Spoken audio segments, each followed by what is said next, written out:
On a vu le chaos, la fin du monde. On s'est demandé où on était. On n'arrive même plus à reconnaître notre île. Ça marque, on a fait des cauchemars. Le problème, c'est qu'on a aussi un après-cyclone qui est au moins aussi terrifiant. À Saint-Martin, partout, les mêmes témoignages. L'ouragan Irma, à près de 300 km/h, a traumatisé toute une population. Partout aussi, les mêmes paysages.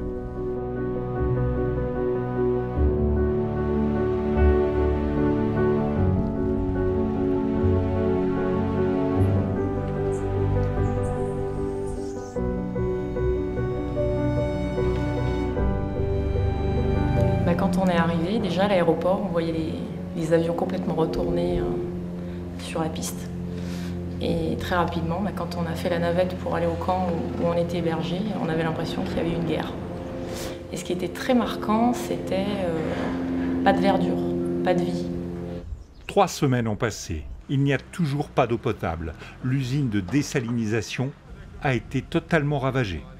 Pour l'électricité, les équipes locales d'EDF et les renforts d'outre-mer et de métropole mettent tout en œuvre pour reconstruire le réseau. Effet exceptionnel sur le territoire français, les bénévoles d'Électriciens sans frontières ont été appelés. Leur expérience du système D va s'avérer particulièrement utile. Les élus du territoire l'ont bien compris.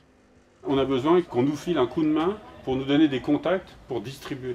Parce que 3000 lampes solaires à distribuer, voilà. C'est compliqué. Donc c'est pour ça qu'on se voit. C'est pour ça qu'on se voit. Vous allez être la connexion qui va nous aider. Parce que moi, en fait, comme je suis responsable du pôle social, donc nous on a des fichiers, on a des familles les plus démunies, vous imaginez, bien sûr, ouais. Voilà, qui sont déjà ciblées. Donc là, la distribution, ça se passe vite et bien. Je vais vous donner un exemple concret. Moi, j'ai une lampe torche sur la porte de ma voiture, et comme je ne termine pas avant 20 h, eh ben, quand j'arrive chez moi, que j'ai tel moteur de ma voiture et qu'il n'y a plus de lumière, je sors ma lampe torche et c'est comme ça que je rentre chez moi. Eh ben oui, une lampe comme ça changerait déjà ma vie, hein, je peux vous le dire. Et forcément la vie des autres. Forcément la vie des autres. C'est ce qui va changer. Dans les quartiers où on n'a pas encore l'électricité, ça vous permet au moins de voir ce que vous faites, de pouvoir voir pour circuler dans la maison. Sur le terrain, les équipes redoublent d'efforts. On a réalimenté un immeuble avec un groupe, puis on a refait toute une distribution provisoire par l'extérieur. Il y avait 8 appartements, une trentaine de personnes, dont 10 enfants, et ça a été un véritable bonheur. La maison là, il y a un souci, parce qu'en fait, le monsieur, il a un problème respiratoire, donc il a une machine, et le groupe, ça régule pas.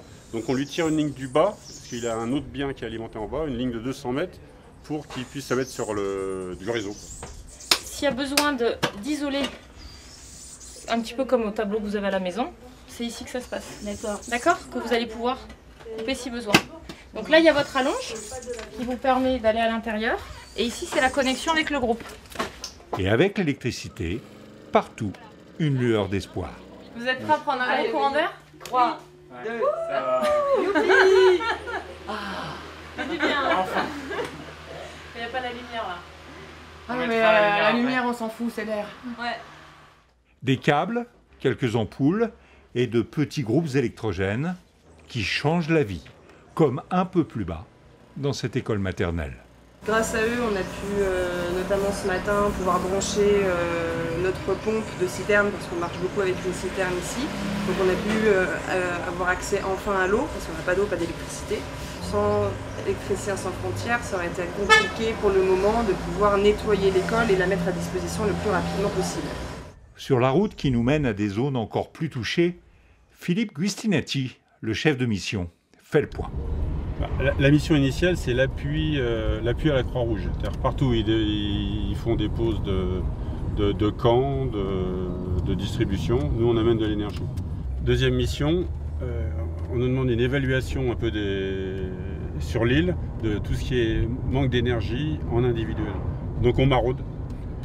On maraude individuellement, allez, on pose des questions, on s'arrête où il y a des gens. Et après, quand quelqu'un n'a pas d'énergie, en fait, il nous emmène voir quelqu'un d'autre. Et on pose un générateur et en fait, on branche plusieurs familles. Arrivé à Cul-de-sac, difficile d'imaginer qu'il y a encore quelques semaines, ce lieu transformé en décharge à ciel ouvert était un petit paradis. Il ne reste plus grand-chose du collège dévasté par les vents et la mer. Sur son toit, des panneaux photovoltaïques qui continuent à produire de l'électricité et qui constituent donc un danger. Il y a urgence à les débrancher. Moi, je grimpe là-haut et on va vérifier tous les modules sont bien attachés et puis peut-être virer celui qui est là, devant. Ok, ça marche ? Ça marche. Récupérés avec l'accord des autorités, ces panneaux d'école, on les retrouve dans des familles qui ont tout perdu. Là, on est dans une famille de 5 personnes qui a eu sa maison, comme on peut le voir, complètement ravagée par le cyclone Irma. Il n'y a plus de toit. Tout a été abîmé par les vents, les eaux. Et ils essayent de survivre un peu comme ils peuvent. Donc on essaye de leur amener un tout petit peu de confort en plus, si on peut dire, avec la lumière et une installation photovoltaïque non bruyante et durable. Pierre est à la manœuvre. En métropole, il est le maire de Lignon de Bordeaux, en Gironde. Ici, il est bénévole d'Électriciens sans frontières. Bon, donc là maintenant le système est branché. Là c'est le panneau qui va prendre les photons et créer l'électricité. Donc il faut que je raccorde le panneau à l'installation. Et donc il y a juste un interrupteur dessous que je manœuvre. Ça va permettre d'avoir l'électricité dans la maison, c'est-à-dire de pouvoir allumer quelques lampes et puis de charger les portables. Retour au camp de base. Là encore, un collège qui accueille aussi les militaires du 3e RPIMA et la Croix-Rouge. L'électricité ou l'énergie électrique, ce n'est pas notre domaine de compétence. Donc ce partenariat-là nous permet d'élargir notre spectre d'intervention, si on peut dire. Ça nous permet de répondre à des besoins auxquels on n'aurait pas répondu sinon. Et pour le coup, sur Saint-Martin, ce que fait aujourd'hui l'ESF, c'est les seuls, je pense, à le faire. C'est-à-dire aller positionner des groupes à droite à gauche pour que les communautés aient de l'énergie, ou alors aller monter des panneaux solaires, pareillement pour que les populations aient de l'énergie. C'est les seuls à le faire. Demain sera un autre jour. Peut-être enfin celui de l'arrivée des 3000 kits solaires qui permettront à 10 000 personnes de recharger leur téléphone avec un peu de lumière en plus. On ne peut pas tout faire, mais on se dit que c'est une contribution modeste, mais les gens sont heureux. Les gens qu'on a aidés sont contents et je pense que ça leur remonte le moral, se dire qu'ils ne sont pas seuls. Après le cyclone, ils ont vécu un grand moment de solitude.